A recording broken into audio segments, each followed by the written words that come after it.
Assalamualaikum warahmatullahi wabarakatuh. Kami dari kelompok 3 akan menjelaskan mengenai sistem penyimpanan rekam medis. Izinkan saya untuk memperkenalkan diri. Saya Umi Ferul Baria. Di sini saya sebagai moderator yang akan membersamai teman-teman pada presentasi kali ini. Di sini saya tidak sendiri, saya ditemani oleh partner saya. Yang pertama ada Iin Inayah sebagai presentator pertama. Yang kedua ada Afiatur Rahmania sebagai presentator kedua. Kemudian ada Nihayatul Husna sebagai presentator ketiga. Untuk presentator keempat ada Radia Khairun Nisa. Presentator kelima ada Mahani Alda Karepesina. Presentator keenam ada Kurotul Aini. Presentator ketujuh ada Febrianti Junaidi. Nah, untuk mempersingkat waktu, di sini saya akan terlebih dahulu untuk mengulas sedikit apa sih kearsipan dan mengenai apa sih rekam medis itu. Arsip sendiri adalah kumpulan warkat yang disimpan secara teratur, berencana, karena mempunyai suatu kegunaan agar setiap kali diperlukan dapat cepat ditemukan kembali dengan mudah.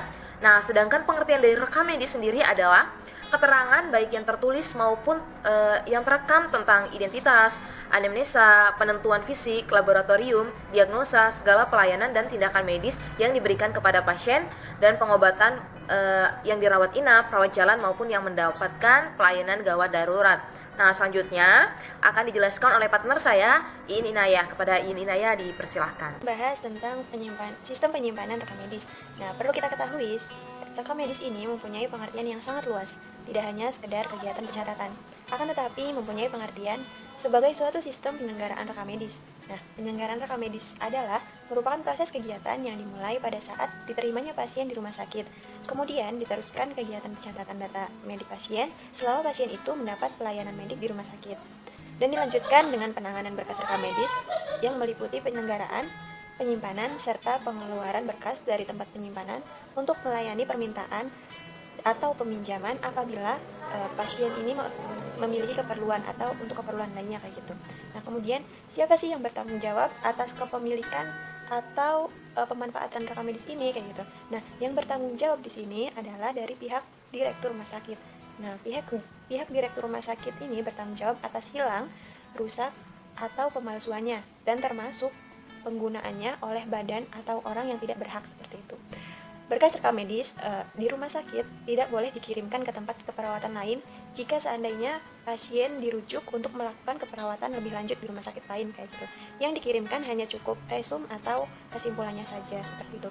Nah, misalnya nih, ada pasien di rumah sakit A ingin dirujuk ke rumah sakit B seperti itu. Jadi yang dikirimkan itu cukup resum atau kesimpulan dari rekam medis kepemilikan rumah sakit A gitu. Jadi rekam medis dari rumah sakit A itu tidak perlu dikirim ke rumah sakit B. Kenapa? Karena itu hanya khusus kepemilikan rumah sakit A. Di rumah sakit B itu ada rekam medisnya sendiri lagi.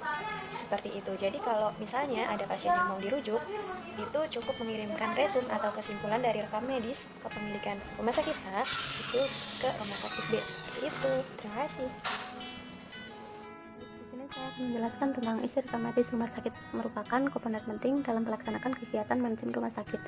Rekam medis rumah sakit harus mampu menyajikan informasi lengkap tentang proses pelayanan medis dan kesehatan di rumah sakit, baik di masa lalu, masa kini maupun perkiraan masa datang tentang apa yang akan terjadi. Ada dua jenis rekam medis rumah sakit. Yang pertama, rekam medis untuk pasien rawat jalan, termasuk pasien gawat darurat, berisi identitas pasien, hasil anamnesis, keluhan utama, riwayat sekarang, riwayat penyakit yang pernah diderita, riwayat keluarga tentang penyakit yang mungkin diturunkan atau yang ditularkan di antara keluarga, hasil pemeriksaan fisik laboratorium, pemeriksaan kasus lainnya, diagnosis kerja, dan pengobatan atau tindakan. Pencatatan data ini harus diisi selambat-lambatnya 1 kali 24 jam setelah pasien terbuka. Yang kedua, rekam medis untuk pasien rawat inap hampir sama dengan isi rekam medis untuk pasien rawat jalan, kecuali persetujuan pengobatan atau tindakan, catatan konsultasi, catatan perawatan oleh perawatan dan tenaga kesehatan lainnya, catatan observasi klinik, hasil pengobatan, resum akhir, dan evaluasi pengobatan. Tujuan rekam medis adalah penunjangan tercapainya tertib administrasi dalam rangka upaya peningkatan pelayanan kesehatan di rumah sakit. Di sini saya akan melanjutkan presentasi mengenai penyimpanan rekam medis di rumah sakit. Sebelum kita melakukan pengelolaan rekam medis, hal yang perlu kita ketahui adalah bentuk dari pengurusan penyimpanan rekam medis. Nah, di sini terbagi menjadi dua. Yang pertama, sentralisasi, dan yang kedua adalah desentralisasi. Di sini saya akan menjelaskan bagaimana sentralisasi. Sentralisasi di sini diartikan di mana penyimpanan rekam medis dalam satu catatan, dalam satu kesatuan, di dalamnya terdapat catatan kunjungan poliklinik maupun kunjungan dari selama pasien dirawat. Kelebihan dari sistem sentralisasi yang pertama adalah tata kerja dan peraturan mengenai sistem pencatatan medis mudah distandarisasikan. Yang kedua adalah mudah dalam menerapkan sistem unit record. Kekurangan dari sentralisasi ini adalah petugas lebih sibuk karena harus menangani dirawat inap dan juga dirawat jalan. Selanjutnya saya akan menjelaskan cara yang kedua, yaitu desentralisasi. Desentralisasi dengan cara desentralisasi antara rekam medis penderita dirawat. Rekam medis di satu tempat penyimpanan, sedangkan rekam medis penderita ini dirawat disimpan di bagian pencatatan medis. Kelebihan desentralisasi ini efisiensi waktu sehingga pasien mendapat pelayanan lebih cepat. Beban kerja yang dilaksanakan petugas lebih ringan. Kekurangan dari desentralisasi ini terjadi duplikasi dalam rekam medis. Biaya yang diperlukan untuk perawatan dan ruangan lebih banyak. Secara teori, cara sistem sentralisasi lebih baik dari desentralisasi, tetapi pada pelaksanaannya sangat tergantung pada situasi dan kondisi masing-masing rumah sakit. Hal-hal yang mempengaruhi yang berkaitan dengan situasi dan kondisi tersebut antara lain karena terbatasnya tenaga yang terampil, khususnya menangani pengelolaan rekam medis, kemampuan dana rumah sakit yang dikelola oleh pemerintah daerah. Bismillahirrahmanirrahim. Saya di sini akan melanjutkan presentasi dari teman saya, yaitu kepemilikan rekam medis sesuai praktek kedokteran. Berkas rekam medis menjadi milik dokter, dokter gigi, sarana pelayanan kesehatan, sedangkan isi rekam medis dan lampiran dokumen menjadi milik sendiri. Pengorganisasian rekam medis sesuai dengan peraturan Menteri Kesehatan. Selanjutnya adalah langkah-langkah pengarsipan rekam medis di rumah sakit. Bila dirinci secara seksama, maka langkah dan prosedur pengarsipan rekam medis dibagi menjadi 5. Yang pertama itu pemeriksaan.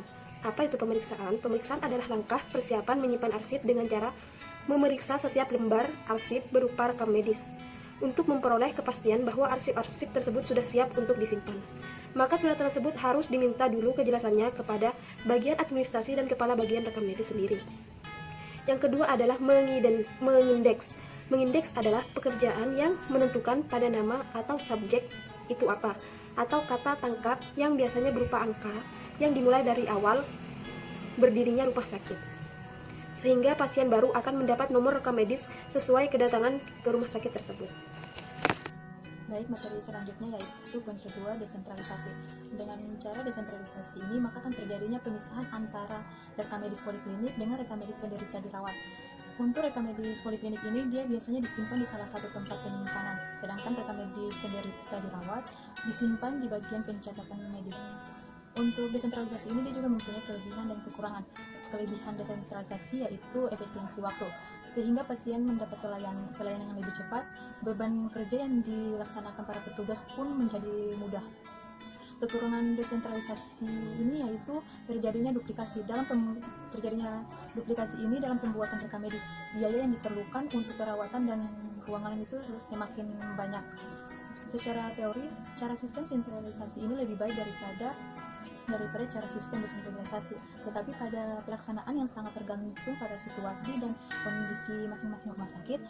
Hal-hal yang mempengaruhi yang berkaitan dengan situasi dan kondisi tersebut antara lain seperti karena keterbatasannya tenaga yang terampil, khususnya yang menangani pengelolaan rekam medis, kemampuan rumah sakit pun yang dikelola oleh pemerintah daerah.